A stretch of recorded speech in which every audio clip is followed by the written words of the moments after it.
ជំរាបសួរបងប្អូនប្រិយមិត្តដែលនិយមតាមដានព័ត៌មានតាមសង្គម YouTube ទាំងអស់គ្នាបាទហើយពេលនេះដែរជួបជាមួយខ្ញុំបាទនាយផ្លយទៀតហើយបាទពេលនេះខ្ញុំបាទមានព័ត៌មានផ្លាយបាទតកតងនឹង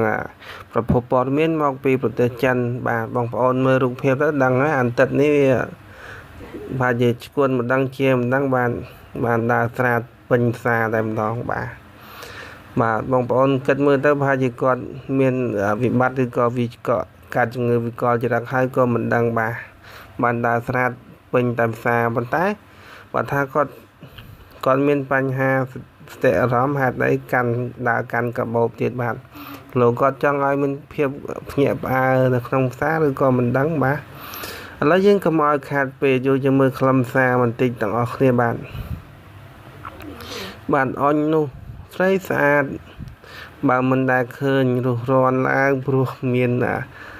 មានគេធ្វើបន់ដាក់ទៀនបាទ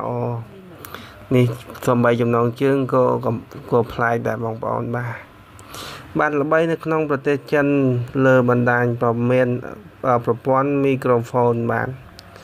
មិនដឹងថាគាត់ឆ្លងឈួតមកពីណាទេដើរស្រាត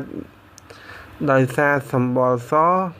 ឲ្យស្រីមើលឬក៏ព្រោះតែអាកាសធាតុក្តៅបាទពេលនៅ MTR ហេតុការណ៍នេះបានកើតឡើងនៅ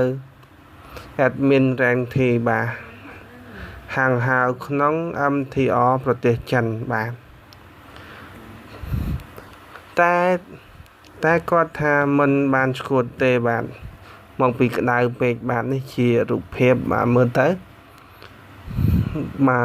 ចុះគេអ្នករកគ្នាដើរក្បែរហ្នឹងគេក្តៅដែរហេតុអីគេ